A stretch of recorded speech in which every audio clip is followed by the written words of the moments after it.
موضوع الدرس في بيان المحرمات سورة المائدة تفسير ابن كثير. الحمد لله رب العالمين والصلاة والسلام على أشرف الأنبياء وسيد المرسلين سيدنا محمد وعلى آله وأصحابه أجمعين. اللهم صل على سيدنا محمد وعلى آل سيدنا محمد كما صليت على إبراهيم وعلى آل إبراهيم في العالمين إنك حميد مجيد. أعوذ بالله من الشيطان الرجيم. بسم الله الرحمن الرحيم. حرمت عليكم الميتة والدم ولحم الخنزير وما أهل لغير الله به والمنخنقة والموقوذة والمتردية والنطيحة وما أكل السبع إلا ما زكيتم وما ذبح على النصب وأن تستقسموا بالأزلام ذلكم فسق. اليوم يئس الذين كفروا من دينكم فلا تخشوهم واخشون. اليوم أكملت لكم دينكم وأتممت عليكم نعمتي ورضيت لكم الإسلام دينا. فمن اضطر في مخمصة غير متجانف لإثم فإن الله غفور رحيم.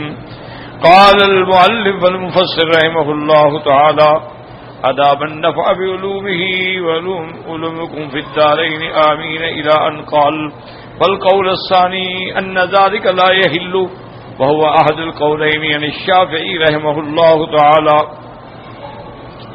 واختاره المزني ويظهر من كلام ابن الصباغ ترجيحه أيضا والله أعلم. ورواه أبو يوسف ومحمد النبي حنيفة رحمه الله تعالى عليهم وهو المشهور أن الإمام أحمد بن حنبل رضي الله عنه وهذا القول أشبه بالصواب والله أعلم لأنه أجرى عن القواعد الأصولية وأمس بالأصول الشرعية. واحتج ابن الصباغ له بحديث رافع بن خديج قلت يا رسول الله صلى الله عليه وسلم إنا لاكل عدو غدا وليس معنا مدا أفنذبح بالقصب قال ما أنهر الدم ذكر رسول الله عليه فقلوه. الحديث بتمامه وهو في الصحيحين. وهذا وإن كان واردا على سبب خاص فالعبرة بعموم اللفظ عند جمهور من العلماء في الأصول والفروع. اب مسئلہ یہ جا رہا تھا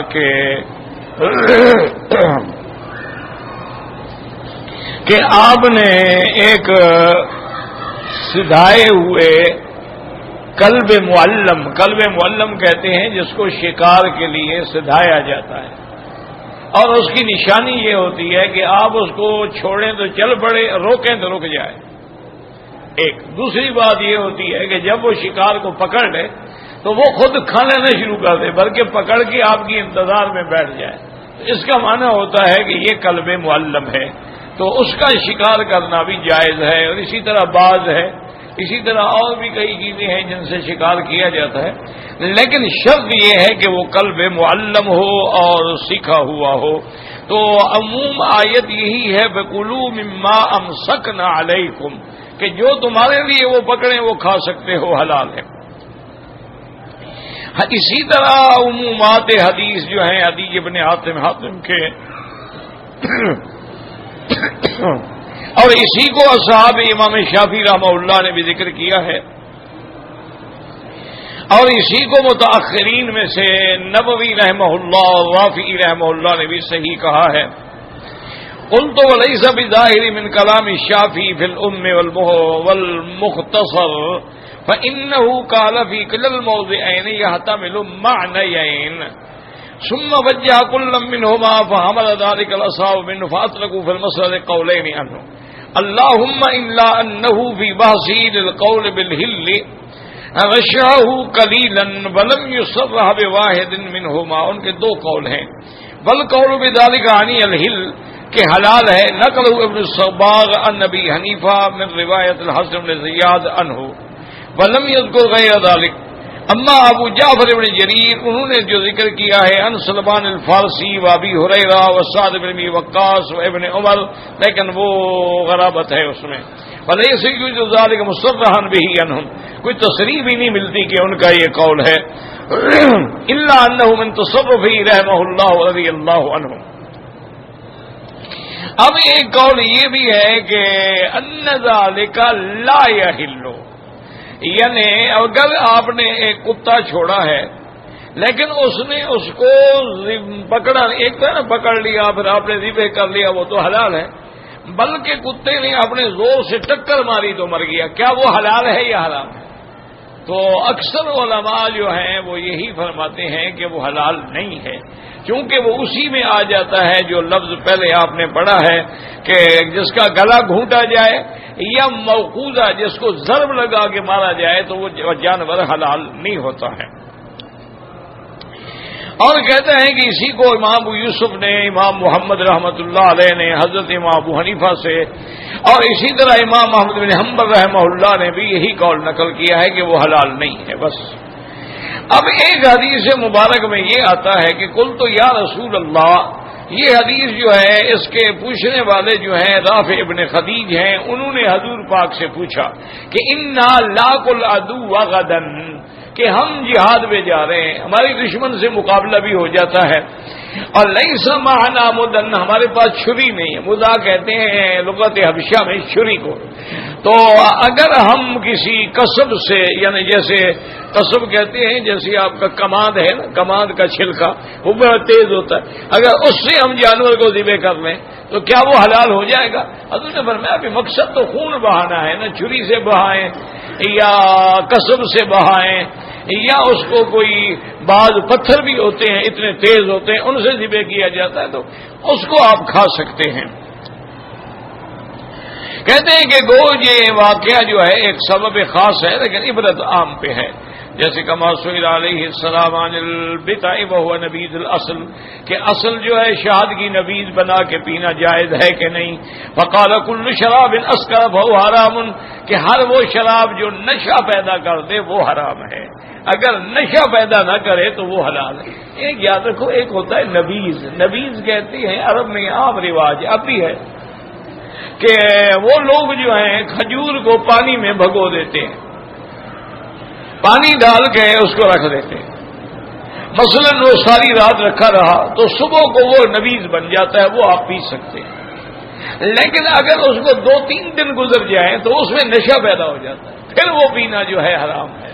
تو اصل قاعدہ یہ ہے کہ کل مسکر حرام، کہ ہر نشہ آور چیز جو ہے وہ حرام ہے، قلیلہ و کثیرہ حرام، اس کا ایک قطرہ بھی حرام ہے اور 1 لیٹر بھی حرام ہے، تو لیکن شرط وہی ہے نشہ دینے والی۔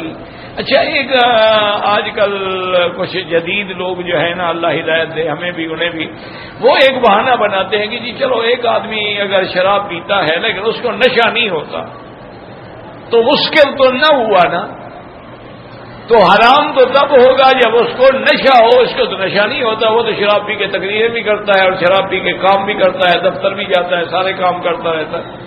بہت سارے ہمارے اللہ معاف کرے سیاسی لیڈر ہیں، شرابیں پیتے ہیں، تقریریں بھی کر رہے ہوتے ہیں۔ تو بہرحال بات یہ ہے کہ شریعت کا یہ مطلب نہیں کہ شریعت سے مذاق بنائی جائے، معنی یہ ہے کہ کسی عام آدمی کو جس نے کبھی شراب نہ پی ہو اس کو پلاؤ، نشہ ہوتا ہے کہ نہیں ہوتا؟ وہ تو شراب پینے سے قوت مدافعت پیدا ہو جاتی ہے، پھر اس کو نشہ جلدی نہیں ہوتا، اس کا معنی یہ نہیں ہے کہ وہ حرام نہیں ہے، وہ بھی حرام۔ اور اسی طرح بہت سارے لوگ جو ہیں وہ ایک اور بہانہ بناتے ہیں، وہ کہتے ہیں کہ جی شراب جو ہے حرام وہ ہے کہ جو انگوروں سے نکالا جائے وہ حرام ہے، تو ہم جو ہے وہ تو مالٹے سے نکالتے ہیں، سیب سے نکالتے ہیں، گڑ سے بناتے ہیں اور چیزوں سے بناتے ہیں، تو وہ کیسے حرام ہو گیا؟ لیکن یہ بھی غلط ہے، کیونکہ اصل بات وہی ہے کل مسکر حرام، ہر نشہ آور چیز حرام، چاہے وہ آپ گندم سے بنائیں، جو سے بنائیں، مالٹے سے بنائیں یا انگور سے بنائیں، اور وہ جو ہے وہ حرام ہے۔ اگر وہ مسکر نہیں ہے، نبیذ ہے، تو نبیذ پینا جائز ہے۔ اچھا، اسی طرح بہت سارے لوگ جو ہیں آج بھی عرب میں یہ عادت ہے کہ وہ کشمش جو ہوتی ہے نا، کشمش کو اور کھجوروں کو پانی میں ڈال دیتے ہیں، وہ 24 گھنٹے سے زیادہ گزرے تو اس میں نشہ پیدا ہونے کا خطرہ ہو جاتا ہے، تو اگر نشہ پیدا ہونے کا خطرہ ہو پھر پینا حرام، لیکن اگر اس میں نشہ نہ ہو تو وہ حلال.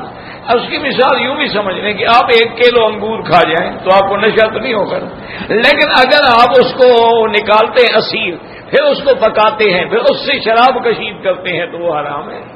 اسی طرح آپ مالٹے چاہے 4 کلو کھا جائیں وہ تو حرام نہیں ہے، لیکن اس سے اگر شراب کشید کریں گے جس میں سکر پیدا ہو جاتا ہے تو وہ چیزیں جو ہیں وہ حرام ہیں، اور اس کا 1 قطرہ بھی حرام ہے، اور اس کا جو ہے وہ زیادہ مقدار بھی حرام. اسی طرح حضور صلی اللہ علیہ وسلم نے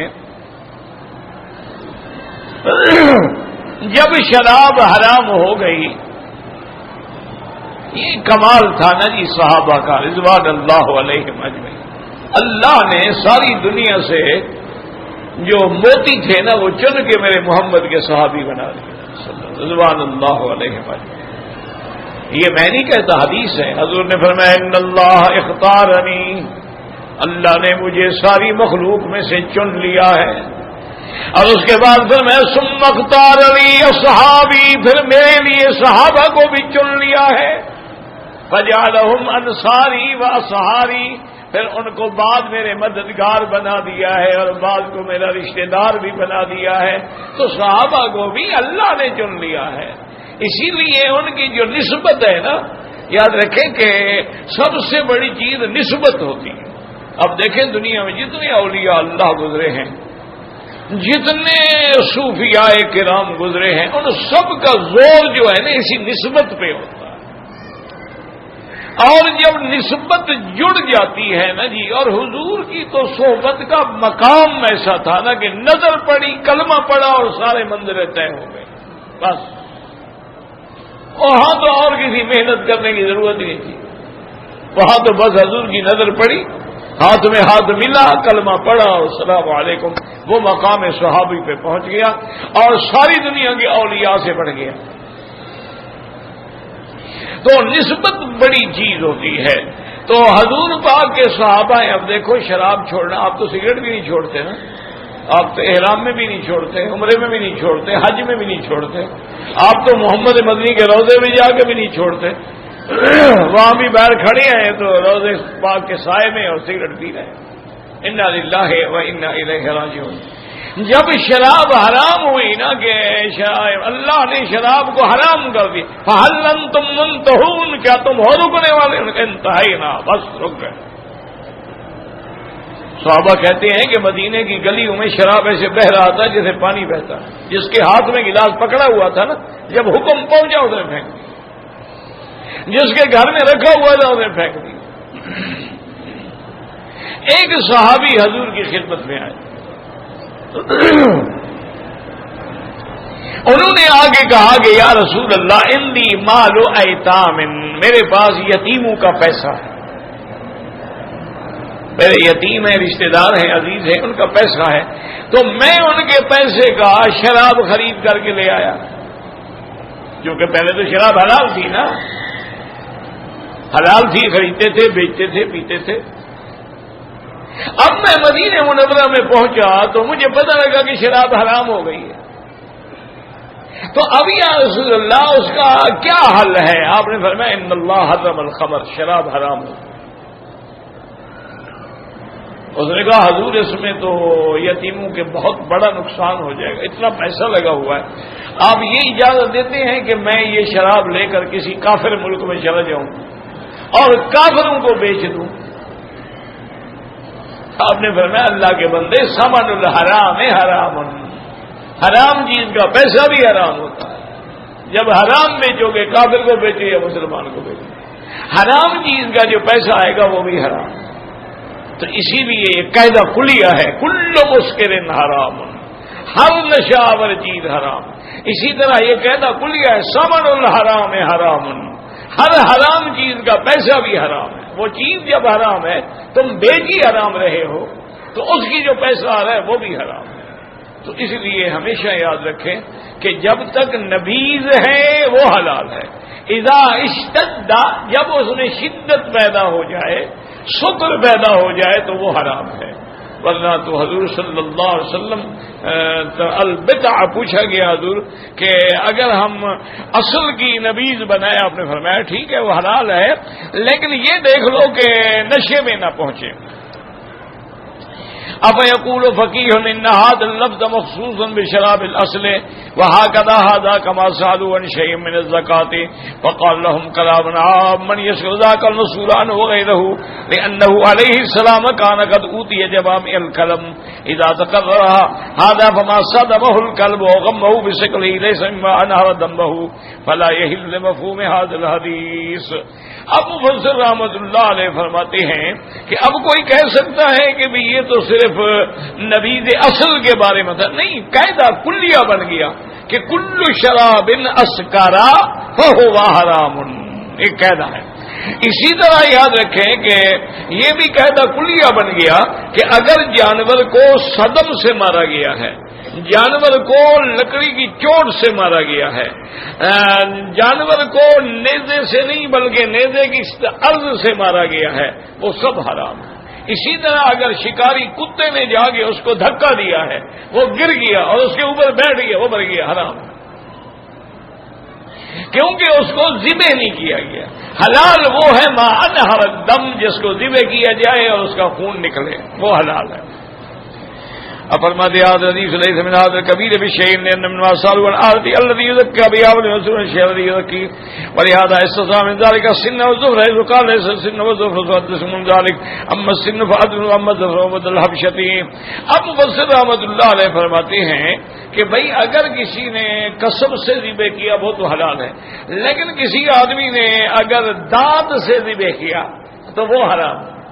کسی نے اگر ناخن سے ذبح کیا، جیسے آج کل لڑکیوں کے اتنے بڑے بڑے ناخن ہوتے ہیں، اس سے بھی تو مرغی ذبح ہو جائے گی نا، لیکن وہ حرام ہے، وہ حرام ہے۔ تو چونکہ اس کو حدیث میں باقاعدہ منع کیا گیا ہے، آپ نے فرمایا کہ سن جو ہے، دانت جو ہے، یہ ہڈی ہے اور ہڈی سے ذبح کرنا حرام ہے، اور اس کے بعد جو ہے ناخن جو ہے فمدل حبشہ، حبشہ کے لوگ جو ہیں وہ اس کو چھری کے طور پہ استعمال کرتے تھے، کچھ نہ ملے اپنے ناخن سے بھی ذبح کر دیتے تھے، وہ بھی حرام ہے۔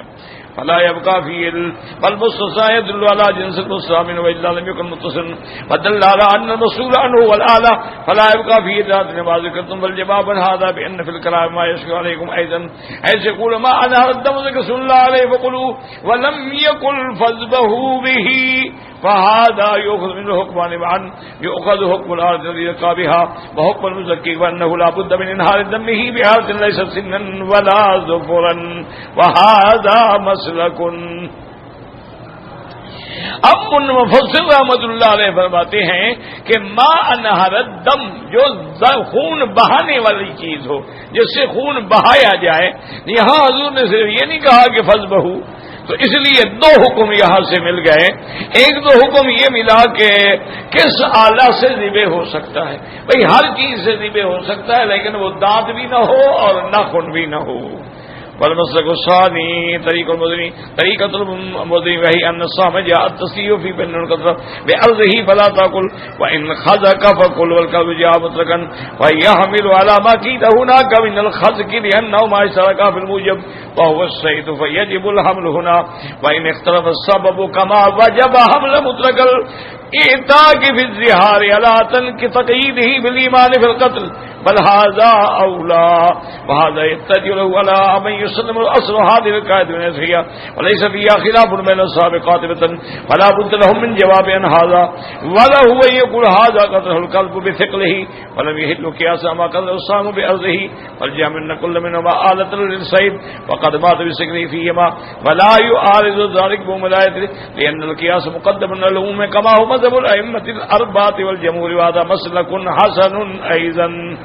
اب مفسر رحمۃ اللہ علیہ فرماتے ہیں کہ بھائی اگر اس کو جانور کو تم نے نیزے کے عرض سے مارا ہے وہ حرام ہے، اس نے زخم کر کے نکلا ہے وہ حلال ہے، سیدھی سی بات۔ تو اسی طرح کتے نے اگر سکل سے مارا ہے وہ بھی حرام ہے۔ اور مفسر رحمۃ اللہ علیہ فرماتے ہیں کہ یہی مذہب ہے ائمہ اربعہ کا، فقہاء اربعہ کا اور جمہور کا، مسلک آخر وان قول تعالی فکلوا مما امسکنا علیکم عام فیما قتلنا بجرح او غیرہ، لیکن حاضر مبتدا سورۃ المترادف فی لا یغلو مما یکون نتیجا او فی حکمہ او منخنقا او فی حکمہ واما ما كان فيجب تقديم هذه تلك الوجوه ان الشارع قد اعتبر حكم هذا السيد حيث يقول لعدي بن حاتم وان اصابه بارضه فانما هو وكيد فلا تاكله، ولم نعلم احدا من العلماء فسر بين حكم وحكم هذه الايه۔ اب مفسر رحمۃ اللہ علیہ فرماتی ہیں فکلوا مما امسکنا علیکم، یعنی آیت عام ہے، چاہے اس نے زخمی کر کے اس کو مارا ہے یا کسی بھی شکل میں مارا ہے، لیکن مفسر فرماتے ہیں ہو سکتا ہے کہ سینگ سے مارا ہو، یا ہو سکتا ہے اس نے اس کا گلا گھونٹ ڈالا ہو، یا اسی طرح کی اور کوئی وجہ ہو۔ تو بہرحال قاعدہ یہی ہوا کہ اگر ان اصابہ بعرضہ، اگر اس کو یعنی تیر سیدھا نہیں لگا بلکہ عرض میں لگا ہے وہ حرام ہے۔ فقال ان الوكيد معتبر حالة الصيد والنتي ليس معتبرا فيكون القول به المضاد في خلق الاجمال قائل به محظور عند كثير من العلماء۔ خلاصہ یہی نکلا کہ جو ذبح ہوگا وہ حلال ہے، نہیں ہے تو حرام ہے۔ ان تلك ما امسكنا عليكم ليس تلا عمومها بالاجماع بل مخصوصة بما صدن من الحيوان المأكول وخرج من ام لفظ الحيوان غير المأكول بالاتفاق والعموم المحفوظ مقدم على غير المحفوظ۔ اب مفسر فرماتا ہے ایک اور بات بھی سمجھو کہ فکلوا مما امسکنا علیکم، کہ وہ جانور شکاری تمہارے لیے جو پکڑے حلال ہے، یہ کتا کو کتا پکڑ لے وہ بھی حلال ہو جائے گا، خنزیر کو پکڑ لے وہ بھی حلال، جو حرام ہے وہ حرام رہے گا، صرف وہی چیزیں حلال ہوں گی جو پہلے حلال ہیں۔ تو اس لیے اس قسم کو عام قرار دینا جو ہے وہ بات صحیح نہیں ہے۔ المسلک الاخر ناصر راضی بھی حکم میتون انه قد احتقن فی الدماء ما يتبع من رطوبات وهذه قياس الميت، کہتے ہیں کہ یہ شکار ہے اور یہ حکم المیتہ جو ہے برابر ہے۔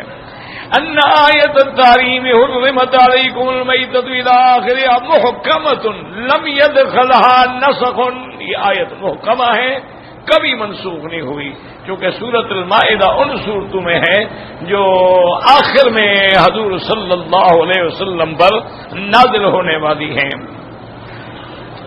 وَكَذَا يَنبَغِي أَن تَكُونَ آيَةٌ طَالِبٌ قَالَ يَسُرُ مَا دَا أُحِلَّ لَهُمْ قُلْ أُحِلَّ لَكُمُ الطَّيِّبَاتُ فَيَنبَغِي أَن لَّا يَكُونَ بَيْنَهُمَا تَعَارُضٌ أَصْلًا وَتَكُونُ السُّنَّةُ جَاءَتْ لِبَيَانِ ذَلِكَ وَالشَّاهِدُ ذَلِكَ قِصَّةُ السَّهْمِ فَإِنَّهُ ذَكَرَ حُكْمَ مَا دَخَلَ فِي هَذِهِ الْآيَةِ وَهُوَ مَا إِذَا خَذَقَهُ الْمِعْرَاضُ فَيَكُونُ حَلَالًا، اگر اس نے زخمی کیا ہے تو وہ حلال ہے، اور لأنه من الطيبات وما دخل في حكم الولاية آية الدائم إذا أصابه بأرض فلا يؤكل لأنه وكيد فيكون أحد أفراد آية التحريم، وهكذا يجب أن يكون حكم هذا سواء إن كان قد جرحه الكلب فهو داخل في حكم آية التحرير وإن لم يجرحه بل صدمه أو قتله بثقله فهو نتيه أو في حكمه، اگر اس نے ٹکر مار کے مارا ہے تو وہ بھی حرام ہے۔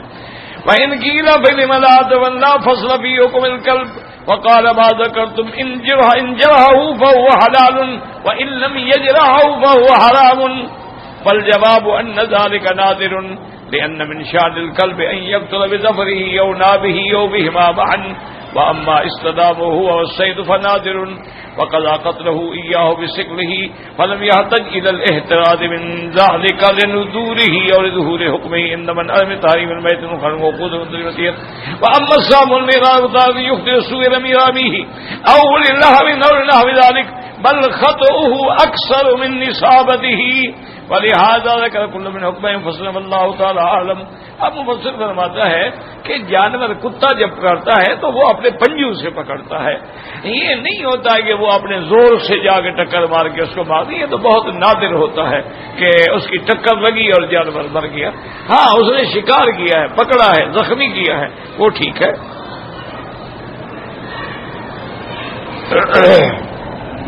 ولهذا لما كان الكلب من شأنه إنه قد يأكل من الصيد ذكر حكم إذا أكل من الصيد فكان أكل فلا تأكل، اگر شکاری کتے نے خود کھانا شروع کر دیا ہے تو پھر آپ کے لیے حلال نہیں ہوگا۔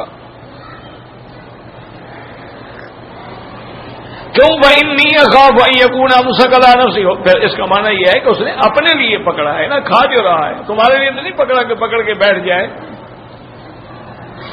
وهذا صحیح ثابت فی الصحیحین وهو ايضا مخصوص منه آیت التحذیر عند کثیرین فقالوا لا يحل ما أكل الكلب حكى ذلك النبي هريرة وبه قال حسن والشافعي والنخعي وإليه ذهب أبو حنيفة وصاحباه وأحمد بن حنبل والشافعي المشهور وروى ابن جرير في تفسير علي بن سعيد سلمان وأبي هريرة وابن عمر بن باز يؤكل أكل منه الكلب حتى قال سعيد وسلمان وأبو هريرة وغيرهم يؤكل ولو لم يبقى منه إلا بذاتا وإذا ذلك إذا مالك والشافعي في قول القديم أما في الجديد إلى قول مقال ذلك قديم أبو نصر صلى الله عليه وسلم. اب مسئلہ یہی ہے کہ کچھ لوگ اس طرف بھی گئے ہیں کہ اگر شکاری کتے نے کچھ کھا لیا ہے تو وہ جانور حلال ہے، لیکن اکثر علماء یہ فرماتے ہیں کہ نہیں، اگر اس نے کھا لیا ہے تو پھر وہ جانور حرام ہے. اگر اس نے نہیں کھایا، پکڑ کے تمہارے لیے بیٹھا ہے تو اب وہ قلب معلم ہے، اس کا پکڑا ہوا حلال ہے. وقد روى ابو داود سنجید القلب صاحب قال في صيد الكلب اذا ارسلت كلبك وذكرت اسم الله فكل وان اكل منه وقل ما ردت عليك يدك. اگر آپ نے چھوڑا اللہ کا نام لے کر تو آپ کھا سکتے ہیں، چاہے اس سے اس نے بھی کھایا ہو، اور کل ما ردت علیک، اور جو باقی ہے تم اس کو کھا سکتے ہو. یہ روایت بھی آئی ہے حدیث مبارک میں. حدیث عمر ابن شعیب نبی جدہ ان اعرابی یقال مسال بقال یا رسول اللہ ذکرہ وقال محمد ابن جریر فی تفسیرہ حدثنا عمران بقال کلائی حدثنا عبد العزیز موسی اللہ ہوتی حدثنا محمد بن دینار والتاجی ان بھی اعظم والد بن قرۃ سعید بن سیب ان سلمان الفارسی ان رسول قال ارسل رجل كلبه على الصيد فادركه فقد اكل منه فليأكل ما بقي. ثم ان ابن جرير له بانه قد رواه كتاب غيره عن سعيد بن المسيب عن سلمان موقوفا فاما الجمهور فقدموا حديث علي على ذلك. بعض علماء یہ فرماتے ہیں کہ اگر اس میں سے اس پکڑنے والے کتے نے کچھ کھا لیا ہے تو باقی حلال ہے، لیکن اکثر قول اصل بات یہ جھگڑا نہیں ہے. بات یہ ہے کہ ہم کیسے معلوم کریں گے کہ یہ کتا سیکھا ہوا ہے، سدھایا ہوا ہے. اس کی علامت یہ ہے کہ اگر پکڑ کے وہ کھانا شروع کر دیتا ہے تو اس نے اپنے لیے پکڑا ہے، تمہارے لیے نہیں پکڑا. اگر وہ پکڑ کے بیٹھ جاتا ہے تو پھر تمہارے لیے پکڑا ہے. یہ بہت سارے شکار ہیں کتے سے کھیلتے ہیں، ہرن کے لیے خاص تازی کتے ہوتے ہیں جو دوڑنے میں ہرن کی طرح تیز ہوتے ہیں، وہ اس کو پکڑتے ہیں اور وہ سدھائے ہوئے ہوتے ہیں، وہ کبھی زیادتی نہیں کرتے. اور پھر سدھائے ہونے کا ایک مطلب یہ بھی ہے کہ تم نے چھوڑا اور روک دیا، رک جائے، نہ رکے تو پھر مانا کہ تیرے حکم کے تابع وہ نہیں ہے. تو بہرحال احتیاط اسی میں ہے کہ اگر اس کو وہ کھا لے تو نہ کھائے، اگر وہ نہ کھائے پکڑ کے بیٹھ جائے تو وہ حلال ہے. واللہ اعلم.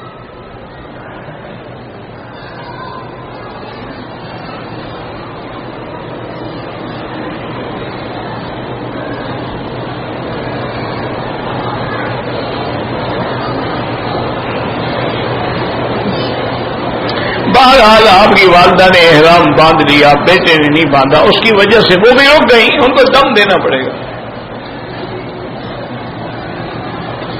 کہتے ہیں جی کہ شادی سے پہلے لڑکی کو لڑکا دکھایا جا سکتا ہے، اور اگر لڑکی راضی نہ ہو تو ایسی صورت میں والدین وہ رشتہ نہ کریں. بالکل بات سنیں کہ اسلام نے اجازت دی ہے کہ اذا خطب الخطیب، وہ جب خطبہ کرنے والا خطبہ کرے تو اب اس کو جائز ہے کہ وہ ایک نظر جو ہے لڑکی کو دیکھ لے، تاکہ بعد میں کسی قسم کی شرمندگی نہ ہو. اور لڑکی کے لیے بھی جائز ہے کہ وہ ایک نظر ڈال کے دیکھ لے کہ لڑکے میں کوئی عیب تو نظر نہیں آیا ہے اس کو. تو یہ دیکھنا شریعت میں جائز ہے اور حلال ہے، بالکل منع نہیں.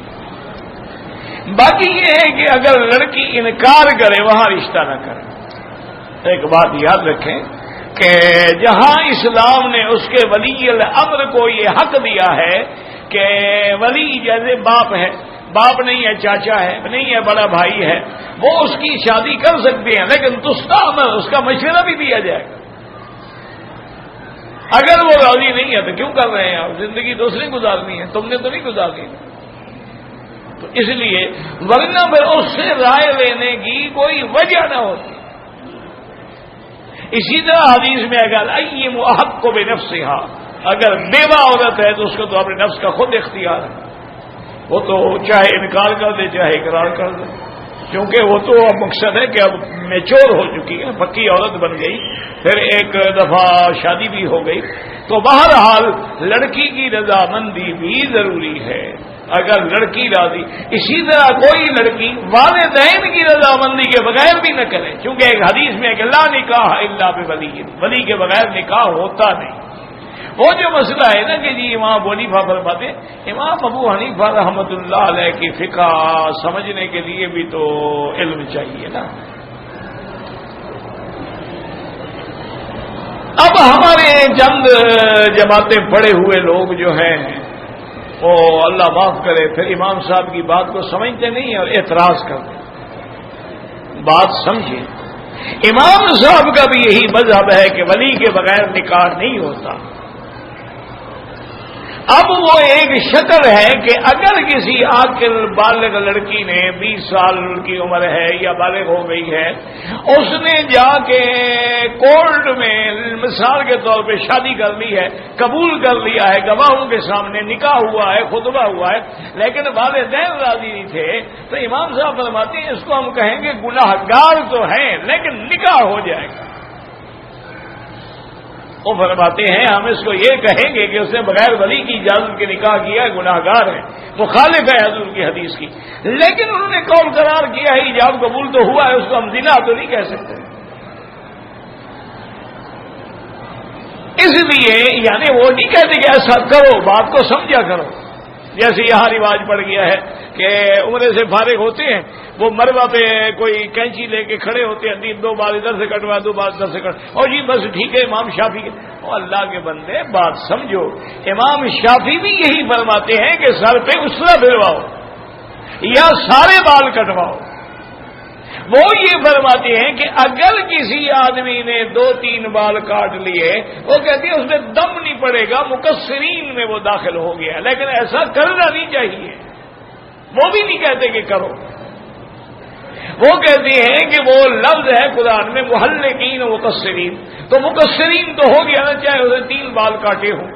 اس لیے ان کی بعض کتابوں میں لکھا ہوا ہے کہ ان قطع کسرا حرکا، کہ اگر اس نے 3 بالوں کو آگ لگا دی ہے یا 3 بالوں کو ایسے کھینچ لیا ہے یا 3 بالوں کو دانتوں سے کاٹ ڈالا ہے، وہ کہتے ہیں اس میں دم نہیں پڑے گی، احرام سے نکل گیا ہے، کیونکہ یہ مقصرین میں آ گیا ہے۔ لیکن باقی تینوں ائمہ فرماتے ہیں کہ بالکل نہیں۔ اس کی وجہ یہ ہے کہ محلقین میں بھی تو نہیں ہے نا کہ یہاں سے تھوڑا سا اسرا پھروا لو، یہ بھی تو منع ہے۔ جیسے ہمارے بعض پٹھان بھائی کرتے ہیں نا، عمرہ کریں گے نا 4تھا حصہ اسرا پھروا لیتے ہیں، کیونکہ مسئلہ ہے نا کہ 4تھا حصہ کاٹا جائے تو جائز ہے۔ پھر دوسرا عمرہ کریں گے تو پھر ایک اور حصہ کٹوا لیں گے، پھر اور عمرہ کریں گے تو پھر تیسرا حصہ کٹوا لیں گے، پھر اور عمرہ کریں گے تو 4تھا حصہ کٹوا لیں گے، 4 عمرے ہو گئے ایک سر میں۔ وہ تو ہو گئے، دم بھی نہیں پڑے گی، لیکن حضور نے فرمایا نہا انل مسلح، کہ اپنا مسلح نہ بناؤ، اپنی بد شکل نہ بناؤ، اپنے آپ کو پورا سر مڈاؤ۔ اور دوسری سب سے بڑی بات یہ ہے کہ حضور پاک نے سارے سر پہ اس طرح پھروایا ہے یا 4تھے حصے پہ پھروایا ہے؟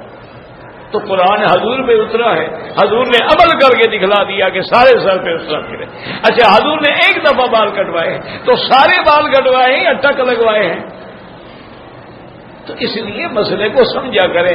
بہت سارے لوگ ہوتے ہیں نا جی، اللہ معاف کرے اللہ معاف کرے، ائمہ کی شان میں گستاخی کرتے ہیں اور کہ دیکھو جی یہ 4 امام جی 4 امام جی 4، اللہ کے بندے اسی طرح اہل قرآن بھی یہی کہتے ہیں، قرآن ایک نازل ہوا تھا، تم یہ 6 قرآن کہاں سے بنا کے لے آئے ہو سیاستہ؟ کہتے ہیں قرآن تو ایک تھا، تم یہ 6 کتابیں کہاں سے لے آئے؟ اسی طرح پھر تم کہتے ہو کہ 4 امام کہاں سے لے آئے؟ وہ حدیث کے مخالف، تم فقہ کے مخالف۔ بات کو سمجھا۔ اب دیکھیں نا کتنی ہم پڑھ رہے ہیں، ابن کثیر جیسا آدمی اتنا بڑا محدث، اتنا بڑا مفسر، اتنا بڑا مؤرخ، اتنا بڑا عالم ہے، لیکن ہاں فوراً حوالہ دے گا کہ امام شافعی یہ کہتا ہے، امام نووی یہ کہتا ہے، امام ابو حنیفہ یہ کہتے ہیں، جمہور یہ کہتے ہیں، تمام کیوں؟ ان کو پتا ہے اس کے بغیر دین سمجھ ہی نہیں آ سکتا۔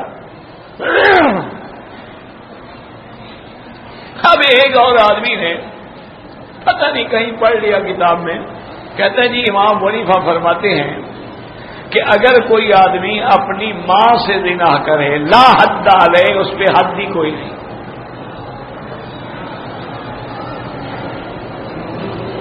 کہتے ہیں دیکھو جی امام صاحب نے اتنی بڑی زیادتی کی کہ ماں سے زنا کرے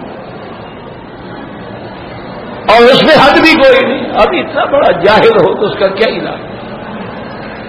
اللہ کے بندے، حد ہوتی ہے، مثلاً اگر کنوارا لڑکا ہے تو 100 بیت ہے، تو اگر کنوارا لڑکا ماں سے زنا کرے بس اس کو 100 کوڑے مار کے بھگا دو۔ امام صاحب فرماتے ہیں یہاں وہ حد نہیں ہے جو زنا کی ذکر کی گئی ہے، اس کو قتل کیا جائے گا بدبخت کو۔ یہ اس عمل سے بڑھ گیا ہے، اس پر وہ حد جاری نہیں ہوگی، اس میں تعزیراً قتل کر دیا جائے گا کہ اپنی ماں سے زنا کیا ہے۔ یہ مانا ہے کہ اس پہ حد نہیں ہے، لیکن اگر کوئی نہ سمجھے تو اس کا کیا علاج ہے؟ اللہ ہدایت دے۔ بہرحال ہمیں بھی اور ان کو بھی، اور ائمہ کا احترام کریں، یاد رکھیں جب تک ائمہ کا احترام نہیں ہوگا، بہرحال لڑکی کا مشورہ کرنا ضروری ہے۔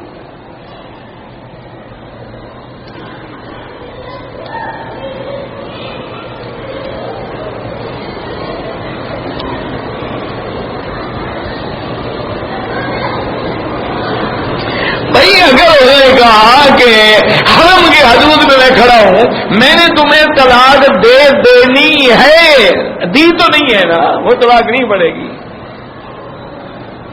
لیکن ایسی باتیں کہنے کی کیا ضرورت ہے؟ لیکن طلاق نہیں ہوگی، دے دوں گا، دے دینی ہے، اس سے طلاق نہیں ہوتی۔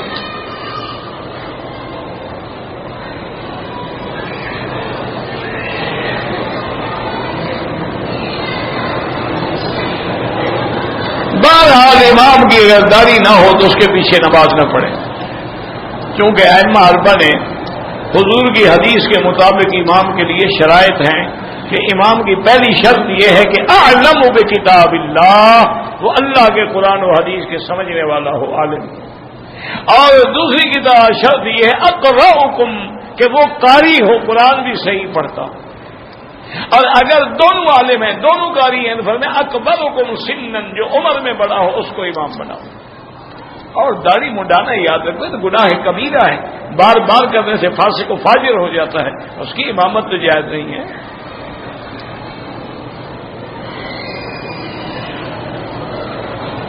کہتے ہیں جی کہ علماء حق بھی ہیں اور علماء سو بھی ہیں، ہم کیسے فرق کریں؟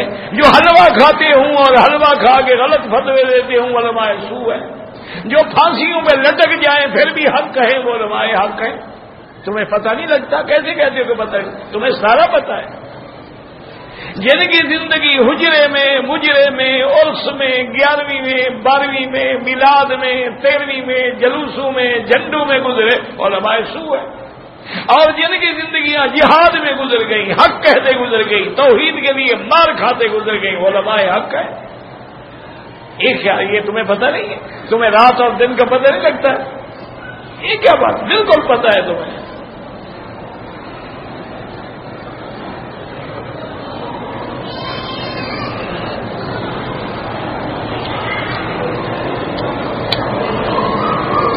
کہتے ہیں جی کہ فیس بک یا ٹویٹر وغیرہ، میرا بھائی گزارش یہ ہے کہ حضور کے خاکے یا یہ حرام ہے، اور بہت بڑی توہین ہے کہ حضور کے کارٹون یا خاکے بنائے جائیں، نعوذ باللہ من ذالک۔ اللہ اپنے عذاب سے بچائے اور ایسی چیزوں سے اپنے آپ کو اور اپنی اولادوں کو اور اپنے بچوں کو بچائے۔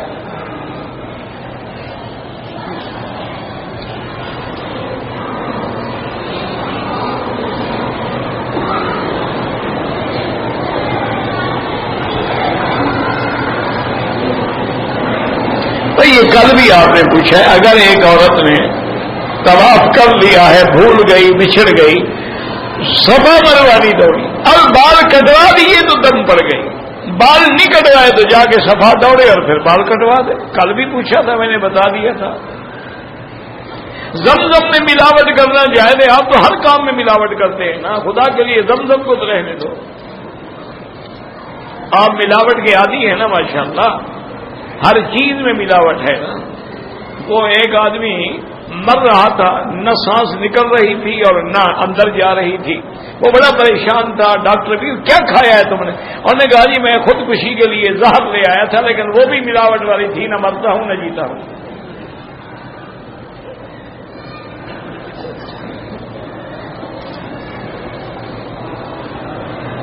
مدینہ منورہ میں حاضری کے وقت سب سے بڑی بات یہ ہے کہ جتنے شریعت کے خلاف کام ہیں، منکرات ہیں، محرمات ہیں، ان سے بچیں اور کثرت سے درود شریف پڑھیں اور غسل کر کے خوشبو لگا کے ادب سے حضور پاک کی مسجد میں حاضر ہوں، ادب سے صلاۃ و سلام پڑھیں اور جتنا دیر موقع ملے ریاض الجنہ میں رہیں اور مسجد نبوی میں رہیں اور چلتے پھرتے اٹھتے بیٹھتے ہر وظیفہ چھوڑ دیں، صرف درود شریف پڑھتے رہیں اور باتیں نہ کریں، مسجد میں بیٹھ کے شور نہ کریں، اپنی آواز بلند نہ کریں، کیمرے سے فوٹو نہ کھینچیں، کیمرے میں گانے نہ لگائیں تاکہ کسی وجہ سے نہ پکڑے جائیں قیامت میں، کیونکہ یہ اتنی بڑی سزا ہے کہ اگر آواز بھی اونچی ہو جائے تو اللہ ساری نیکیاں برباد کر دے.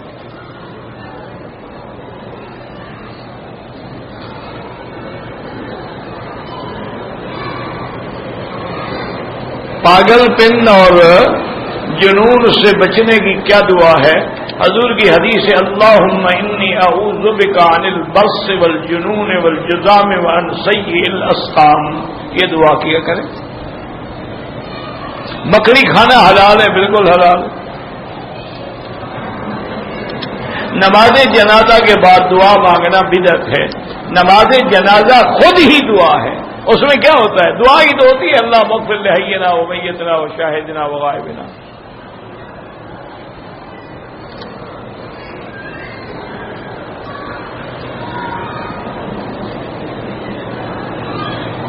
میرا بھائی ایک یہ ہے کہ اگر مثلا ایک شیخ ہے، ایک عالم ہے، اس کے مدرسے میں 400 طالب پڑھتا ہے یا 200 مہمان آتے ہیں، ان کے لیے کھانا پکتا ہے، یہ کیوں حرام ہے؟ وہ حرام ہے جو غیر اللہ کی نسبت سے جا کے ذبح کیا جائے. بات کو سمجھو نا. اب ہر مدرسے میں 1000 2000 4000 طلباء ان کے کھانے پکتے ہیں، یہ وما اہل لغیر اللہ ہی وہی میں تھوڑے نہیں نہ پکائیں. کیا خیال ہے بھوکے مر جائیں؟ یہ کیا مسئلہ ہے؟ یا اس سے تشبیہ دے کہ کیوں تمہارے شبہات بن رہے ہیں. وہ الگ بات ہے کسی کی مزار میں جانور لے جائے گے، یہ اجمیری کے نام پر ہے، یہ داتا کے نام پر ہے، یہ پاک پٹن والے کے نام پر ہے، یہ فلاں شباز کلندر کے نام، وہ حرام ہے. جاہل لوگ بد عقیدگی کا مظاہرہ کرتے ہیں تو ان کا جاہل لوگ مظاہرہ کرتے ہیں تو جو ان کے مجاور ہیں انہوں نے کبھی روک دیا ہے کہ سرکس نہ لگاؤ، انہوں نے کبھی روک دیا ہے کہ مزارات پہ گانا نہ ہو، انہوں نے کبھی روکا ہے کہ مزارات پہ جو ہے رقص نہ ہو. تمہارے تو مزارات کی رونق ہی تب بنتی ہے جب کوئی گانے والی آئے گی. تم وہاں بخاری شریف کو ختم پڑھاؤ، ہم تمہارے ساتھ ہیں. چلو مزارات پہ جا کے تمام علماء کو طلباء کو بٹھاؤ جی بخاری شریف پڑھو، تمام علماء کو بٹھاؤ جی آج ہم نے 100 قرآن کا ختم کرنا، کرو، بالکل کوئی منع نہیں. یہ کیا مانا ہے کہ سرکسیں لگی ہوئی ہیں، تماشے ہو رہے ہیں، کھیل کے موت کے کنویں لگے ہوئے ہیں، وہاں ڈانسر آئی ہوئی ہیں، گانے والی آئی ہوئی ہیں اور جناب وہ پیر سائیں کی کافیاں گا رہی ہیں انا للہ و انا الیہ راجعون. اسی لیے کسی بزرگ نے کہا تھا نا کہ واہ میرا مولا تیری تقدیر، سکھاں دا پتر لکھے قرآن دی تفسیر تے سیداں دا پتر لکھے ہیر. حضرت لاہوری سکھ تھے نا، حضرت مولانا احمد علی لاہوری رحمت اللہ علیہ سکھ خاندان سے تھے. وہ اسلام لائے، انہوں نے قرآن کی تفسیر لکھی، ساری زندگی قرآن کی خدمت کی، اور ہمارے شادی کے لکھا ہیر لکھی، جو آج بھی عورتیں پڑھ کے انشاءاللہ ہیر کی اتباع کرتے ہوئے گھر سے نکل جاتی ہیں، راجا ڈھونڈتی ہیں. ہاں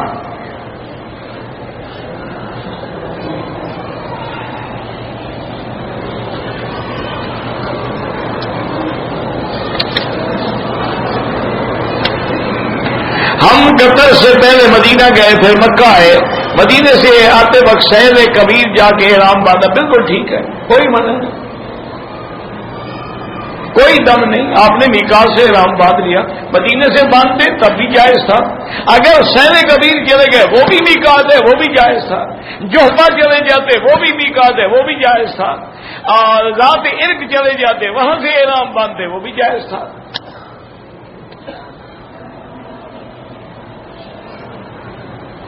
میں ناپاکی کی حالت میں ہوں، میں نے عمرے کا ارادہ کیا، ناپاکی میں عمرہ ہو ہی نہیں سکتا، تو ارادے کرنے سے کیا ہوتا ہے؟ جب تک پاک نہ ہو عمرہ نہیں ہو سکتا.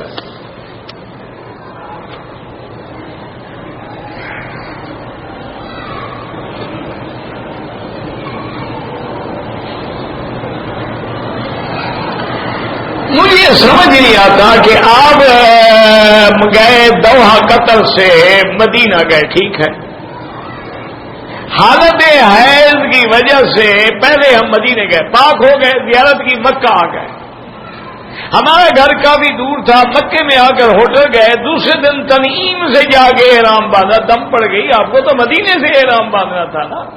یہ کیا ہے کہ اب گھر آ گئے، گھر دور تھا، بنا تھا، یہ تھا، وہ تھا، سب بہانہ بازی ہے. جو نابالغ بچی ہے اس پہ کوئی دم نہیں.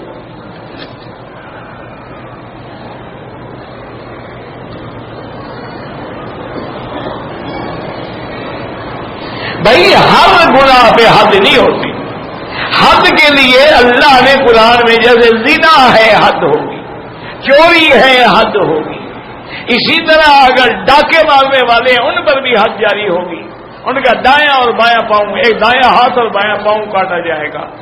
اور اسی طرح اگر اس نے کسی پاک بیوی پہ، مسلمان عورت پہ تہمت لگائی اس پر بھی حد ہوگی، اور کسی نے اپنی بیوی پہ حد لگائی یا لیان کرے گا ورنہ اس پر بھی حد ہوگی. ہر چیز پہ حد نہیں ہوتی، سود کھانے والے پہ حد نہیں ہے، وہ تو اللہ سے جنگ لڑ رہا ہے، اللہ خود حد ماریں گے اس کو انشاءاللہ. ہاں توبہ سے معاف ہو جاتے ہیں، لیکن حقوق العباد تو معاف نہیں ہوتے. تم کسی کا 10 لاکھ کھا جاؤ اور توبہ کر دو، وہ معاف نہیں ہوتا.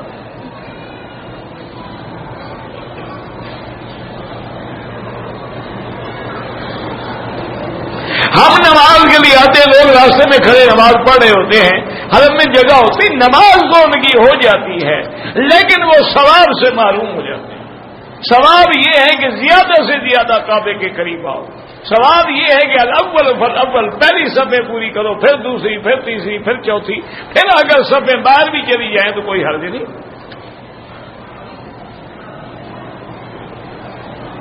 کہتے ہیں جی کہ آپ کے بعض شاگرد جو ہیں وہ سگریٹ پیتے ہیں، اللہ ہدایت دے، میں کون سا ولی اللہ ہوں کہ میری نظر پڑنے سے وہ ٹھیک ہو جائیں گے؟ میں تو خود گناہگار آدمی، ان کا گناہ تمہیں نظر آ گیا، میرا نظر نہیں آیا، پتہ ہے میں ان سے بھی زیادہ بد کردار ہوں.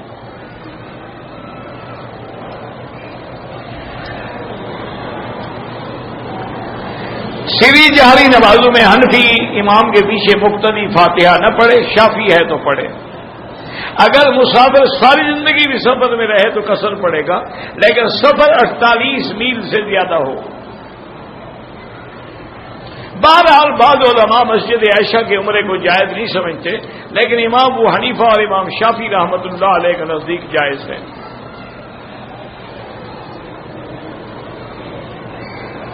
کہتے ہیں جی کہ جب امام کی آواز جو ہے ہر مقتدی تک پہنچ رہی ہوتی ہے پھر مکبر کھڑے کرنے کی کیا ضرورت ہے؟ میرا بھائی اگر امام کا سپیکر فیل ہو جائے پھر کیا ہوگا؟ تو دونوں تو خراب نہیں ہوں گے نا، کسی پر تو ہم نماز پڑھ لیں گے نا. نہیں تم یہاں یہی اعتراض ڈھونڈنے آتے ہو کہ اور بھی کوئی کام ہے. یہاں الحمدللہ یاد رکھو جتنے امام ہیں وہ سب علماء ہیں، صرف مولوی نہیں، پکے ٹھکے عالم ہیں، علماء ہیں بڑے بڑے، اور بعض تو حیہ کبار العلماء میں سے ہیں، اور اسی طرح باقاعدہ دارالفتاء ہے، اس میں بھی چوٹی کے علماء ہیں، اسی طرح ریاست الحرمین ہے، چوٹی کے علماء ہیں، اسی طرح دارالفتاء ہے، اس میں چوٹی کے، تو ان کو مسئلے کا پتہ نہیں ہے کہ مکبر کھڑا کرنا چاہیے یا نہیں کھڑا کرنا چاہیے، تمہیں نظر آ گیا ہے ماشاءاللہ، کیونکہ ہماری عادت ہے نا اعتراض کرنے کی۔ اگر انسان کے ذہن میں وسوسے آئے نماز میں معاف ہے، ارے اللہ نے معاف کر دیا، فکر کی کیا ضرورت ہے؟ اگر بندوق سے شکار کیا جائے وہ حلال نہیں ہے، تیر سے شکار کرے اور اس کو بسم اللہ پڑھ کے مارے وہ حلال ہے۔ میں عمرہ کرایا لیکن بال نہیں کٹوائے، بال بھی کٹواؤ، ایک بکری دم بھی ادا کرو۔ اگر وطر پڑھنے میں دعائے قنوت بھول جائے تو حنفی مسلک میں نماز نہیں ہوتی، وطر واجب ہے، سجدہ صاحب کرے، باقی ائمہ کے نزدیک سنت ہے، نہیں پڑھی تو نہیں پڑھی۔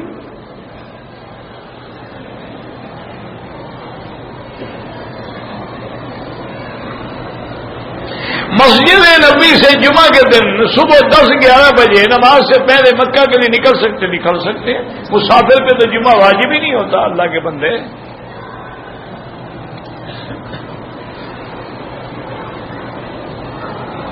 میں قرض میں ایک تو قرضہ ادا کرنے کی نیت کرو، اور دوسرا روزانہ کم از کم 1000 دفعہ استغفار پڑھو۔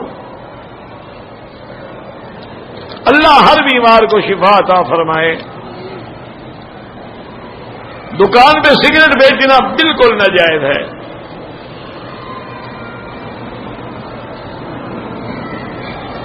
اگر کوئی بیٹا خود سر ہو جائے، والدین مجبوراً ان کی ہاں میں ہاں ملائیں نہ ملائیں، یہ تو خود سر نہیں ہوئے نا، خود سر ہو جائے تو اس کو اس کے سر کے ساتھ گھر سے نکال دو، وہ جانے اس کا سر جانے، انشاءاللہ دھکے لگیں گے، بھوکا مرے گا، 2-3 مہینے کے بعد ٹھیک ہو کے آ جائے گا۔ جب تم وہ گالیاں دیتے ہیں، تم پراٹھے کھلاتے ہو تو بڑھتا جائے گا۔ بگڑے تگڑے کا علاج پھر کرنا پڑتا ہے نا، لاتوں کے بھوت باتوں سے نہیں مانتے۔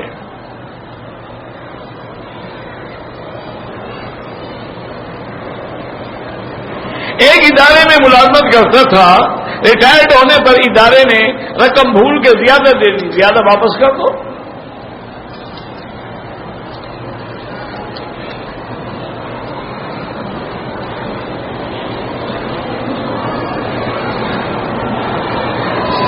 پتہ نہیں 5 ریال لے لو، ہمارا بات کرو، پتہ سگریٹ کا کاروبار ناجائز ہے، کتا پالنا شکار کے لیے یا مال کی حفاظت کے لیے جائز ہے۔ حنفی حضرات کے نزدیک 3 طلاقیں ہو جاتی ہیں، باقی اپنے مفتی سے رجوع کریں یا یہاں رہتے ہیں تو دارالفتاء سے رجوع کریں۔ رکوع کے بعد جب کھڑے ہوتے ہیں تو ہاتھ باندھنے کی ضرورت نہیں ہے۔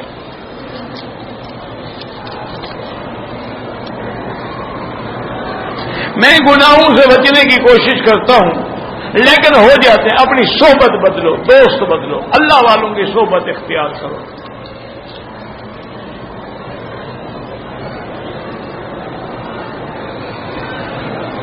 اگر کوئی قادیانی اور شیعہ کھانا لائے نہ کھاؤ، بچنے کی کوشش کرو، کوئی پتہ نہیں نا اس میں کیا ہے کیا نہیں ہے۔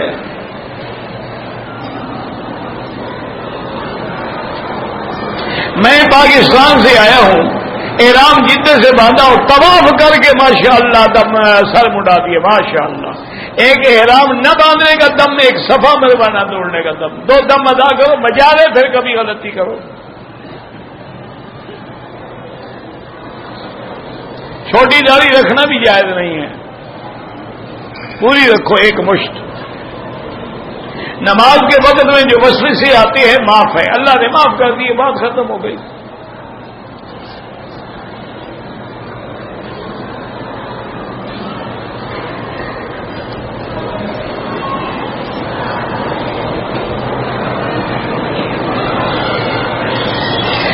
میرا بھائی اس بیٹی کی عادت 7 دن ہے یا کتنا ہے؟ اگر عادت پوری ہو گئی، خون بند ہو گیا، غسل کر کے عمرہ کر لیا، کوئی بات نہیں. پھر اگر دھبے نظر آئے ہیں تو دوڑنے سے، بھاگنے سے، گرمی سے بھی ہو سکتے ہیں. اگر عادت پوری نہیں ہوئی تھی پھر کر لیا تو ایک بکری دم ادا کریں.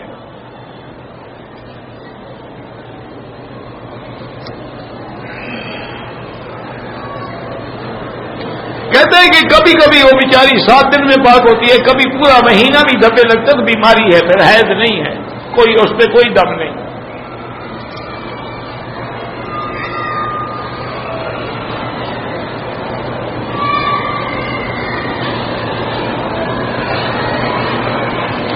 میں جس گروپ میں آئی ہوں اس میں ایک عالم بھی ہیں، وہ کہتے ہیں بغیر محرم کے عورت کا نکلنا جائز. وہ عالم نہیں ہوں گے، وہ جاہل ہوں گے.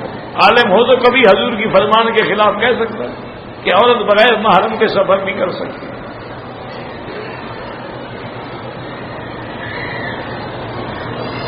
آپ کا بھائی یہاں ہے تو اس کے ساتھ جا کے عمرہ کرے، اس مولوی کے فتوے پہ گزارا نہ کرے. واللہ اعلم. ربنا تقبل منا انك انت السميع العليم وتب علينا انك انت التواب الرحيم. یا اللہ یا رحمان یا رحیم یا حی یا قیوم یا ذی الجلال والاکرام. یا الہنا الہ کل شیء الہا واحدا لا الہ الا انت. اللهم انت الميسر لكل يسير وانت على كل شيء قدير. اللهم يسر امورنا وامور اولادنا واخواننا واصحابنا وامور من اوصانا واستوصانا وامور المسلمين برحمتك يا ارحم الراحمين. اللهم اصلحنا واصلح بنا واصلح اولادنا واولاد المسلمين. اللهم اصلح شبابنا وشباب المسلمين. اللهم اصلح بناتنا وبنات المسلمين. اللهم اصلح ذرياتنا وذريات المسلمين. اللهم اصلح قلوبنا وقلوب المسلمين. اللهم اصلح نياتنا ونيات المسلمين. اللهم اصلح لنا شأننا كلها فلا تكلنا الى انفسنا طرفة عين قط ولا اقل من ذلك. یا اللہ بیماروں کو شفا عطا فرما. یا اللہ ہماری ظاہری، باطنی، روحانی، جسمانی بیماریاں دور فرما. یا اللہ بے حیاؤں کو حیا عطا فرما. یا اللہ بے دینوں کو دین عطا فرما.